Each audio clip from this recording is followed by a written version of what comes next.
go to our first segment. This one involves personal behavior. I'm Ann Ryman, a senior reporter with the Arizona Republic, and I'm here to talk about the Me2 movement. The Me2 movement started in October when a growing number of women came forward to share their stories on social media about sexual harassment and sexual assault. Representative Trent Franks resigned his seat after 2 female staffers in his office complained that he asked them to be surrogate mother to his child. The Arizona legislature is investigating several instances of alleged bad behavior on the part of members.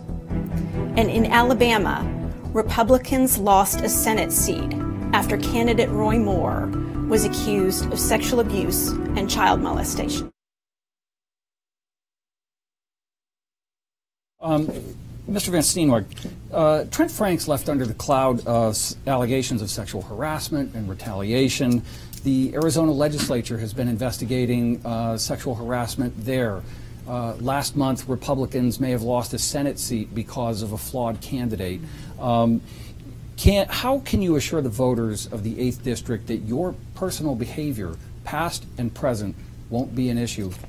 Well, before I started doing this, myself and my wife had founded a Christian halfway house and coffee house. We also did outreach work on Skid Row and Hollywood Boulevard, and 4 days out of every month we down to Mexico and help people there. We counseled young ladies and young men about a lot of different problems. Sexual harassment to me is an area of life that I had to deal with on Hollywood Boulevard because a lot of young people went out there to become, quote, movie stars, and they actually got abused by the system. We used to get them on buses, call their parents, put them on a one-way ticket back home, give them tokens for food. I have no real use for sexual abusers, and I've had people try to give me excuses as to why certain people in office have done this. So my response to all of them is, do you have a daughter? And how would you like your daughter approached by this kind of attitude? Because if you don't want it done to your daughter, you don't want it done to a stranger. I was brought up to respect my mother and all women. And my father used to tell me very clearly, if you disrespect your mother when I get home, you're going to find out what it's like. Treat others the way you want to be treated, and if you can't do that, you don't belong anywhere. Okay, thank you. Commissioner Stump, same question. Well, my mother grew up in Nashville in the South, and I was taught those Southern values, and foremost among them is you be a gentleman. And you treat everybody with respect, regardless of gender. Sexual harassment is totally inexcusable. I have friends who personally experienced it, many friends who've experienced it. And it needs to be, people need to get their act together and stop behaving in an ungentlemanly way and sometimes in an illegal way. So there needs to be zero tolerance in the workplace. And, I've been vetted in 5 campaigns, 2 of them statewide. My behavior, I think, has been above reproach. And again, people need to act like gentlemen and remember what their mothers teach them. Thank you. Senator Montenegro. Thank you. My life comes from my background. I've served as a youth pastor, grew up as a pastor's kid. So the first thing that you're taught is the respect for the individual, for different folks. Doesn't matter where you're born, your background, ethnicity, you learn to respect folks. And that's because we have God-given life. And we need to make sure that we're respecting each other. So this is a very serious subject, I think, that is coming to light, and many things are being brought forward. I think that for my record, in public office, and even before as a public figure, I've always maintained that level of respect for folks. We've worked with so many folks on so many different issues, and I think that because of this, I do have a strong base of support, that people that know me from when I was a child. And even now in my public service, I'm endorsed by folks like Senator Ted Cruz, Senator Rick Santorum, Congressman Steve King, folks that strongly have been serving and will continue to serve. Okay, thank you. Representative Lovis. Well, Trent Franks was a pro-life warrior. He was a supporter of the state of Israel, of the country of Israel, and I am profoundly grateful to him for his service in Congress. And I would certainly expect to have a 100% pro-life voting record like he did. However, I've had numerous West Valley constituents say that they were embarrassed that their congressman had to resign due to a sexual harassment scandal.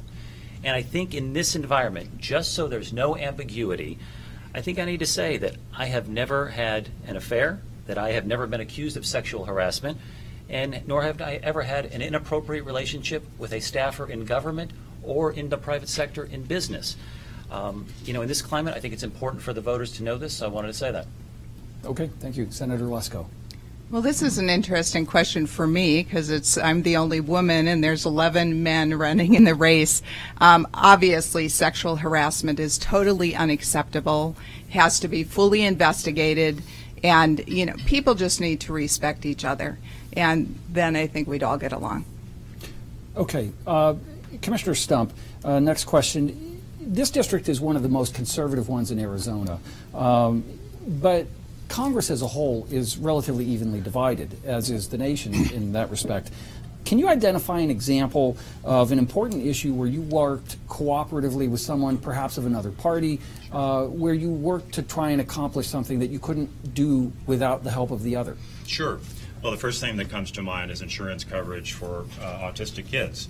And this is about 10 years ago in the state legislature, and I worked with Democrats and Republicans to try to ensure that kids who suffer from autism get the early intervention they need. I think that was a great success. People have been taking advantage of that through their insurance programs, and I think lives were changed as a result. I would hear Democratic bills in my committee if I thought it was a good bill. I never engaged in personalities. If it's a good bill, I'll hear it. And I think that's the spirit that Congress needs now. It doesn't mean you give up your principles, but it means you realize you don't have all the answers in the world. And if a member of another party has a good bill, you work with him or her to pursue policies in the public interest. Thank you. Senator Montenegro. Sure. Look, as conservatives, as constitutional conservatives, there are many areas that matter to us. One of the areas I think that mattered to us, but mattered to everybody, is the issue of government transparency. And I think this is a perfect example of how I think I have worked to be effective. In 2010, I sponsored legislation to bring more transparency to government at every level of government. And I sat down with whether it's folks from the media, folks from another party, folks from different agencies to make sure we worked something out. For years, nothing had been able to be done with this legislation. And what it did is, the legislation did is it brought government transparency at every level, whether it's state agencies, cities, towns, counties. If you're large enough to tax, you're large enough to be transparent. And so it made evident they had to post on their websites their budgets, their revenues, and their expenditures. And that's something that I think we can all agree on, as whether you're Republican or Democrat or independent. And that was something I led. It was my bill. It got signed into law. Thank you. Representative Lovis. Yeah, I wish I could say that I had Democrat support on my bill to shut down the elected officials' pension plan, but they didn't vote for that in the House. One bill that I did get Democrat support on was my bill for off-label use of pharmaceuticals. And in that case, we had a doctor in the House, Randall Freese. I went to him for concern in terms of how to make sure that these drugs were properly prescribed and how that the information got out to the public like it should have. And he gave me some tips on that. We worked that through the House, and we got a vote. So prescribing the drug is legal, the drug is legal, prescribing it for an off-label use is legal, and now pharmaceutical companies can share that use with the doctors. Thank you. Senator Lesko. Well, I've been in the legislature for 9 years, both in the House and the Senate. I ended up being the Senate President Pro Tem and Appropriations Chairman. And so about 90% of all the bills that we do in the Arizona legislature actually have bipartisan support. But probably the prime example of what I did that had support was my pension reform. I took on the hardest one, which was the police and firefighter pension reform. I spent about a year and a half in negotiations with different legislators, with the fire, with the police, with the cities, different stakeholders. And I knew it was the hardest one, but I knew it had to be sustained and we had to save taxpayer money. So at the end of the day, it got passed. The voters passed it with 70% approval rating, and we saved the taxpayers $500 million. Okay. Mr. For me, I guess you have to go to my business history. I negotiated multi-million-dollar contracts with Walmarts and every major food company in the country. And the companies I worked for actually made money. And to do that with Walmart is a difficult thing because those people don't negotiate real well. I've also helped write legislation to take to the Capitol here in Phoenix on, say, we had a Student Data Transparency and Accountability Act to try to protect the kids from the common core attributes of all the things that they were trying to collect and information they were collecting. LD22, a group of us got together and wrote the bill. We went down to the Capitol. We didn't think we'd have a problem with this. We did have a problem. We didn't have it, however, from the Democrats. The problem came from our own party. Some refused to carry it. Others wouldn't hear it. When we finally got it passed out of their committee, they killed it later. I have found that in politics, unlike business, it's not always necessarily what's good that the people in office vote for. It's what the party bosses sometimes want and the lobbyists have to have. That's the unfortunate part of government. Very good. Next question, Senator Montenegro. Mr. Franks was a member of the House Freedom Caucus. Can you see yourself joining the Freedom Caucus or the Republican Study Committee, the Tuesday Morning Group, Problem Solvers Caucus? Help us better understand where you might fall within all those kinds of groups. Sure. Look, as a conservative, I think it's important. Our district speaks very clearly. And they want somebody that's going to fight for the Constitution, somebody that's going to fight for the rule of law, somebody that's going to fight for our liberties. That's something that I have focused on. And I have said it many times, the Liberty Caucus is a group of folks that from what I've learned, is a group that wants to continue to stand for liberty, come together to fight for our freedoms. So I have said in the past that I want to stand with them, I want to fight with them. But there are, like you said, there are other groups like the study committee that I'm getting to know, other folks that I don't know all of them. My job is to go there and represent my district. And so as the most conservative member or the most conservative candidate here, I think it's important for the voters to know that I have been considered or ranked the most conservative by Americans for Prosperity, most conservative by Goldwater Institute, and the most conservative by the American Conservative Union. So they expect something of us. We've delivered. I delivered. Representative Lovis. No, I would not join the Freedom Caucus, and I'll tell you why. I think I'm better off serving the Congressional District and the state of Arizona better as an independent member rather than joining a caucus and turning my voting card over to somebody from North Carolina. The fact is, I was in the Liberty Caucus in the State House for a little while. The House Speaker and House leadership wanted to build a House gym. I said no. I wrote a letter. I got 18 members to sign that letter, all Republicans, and we put a stop to that. But guess what?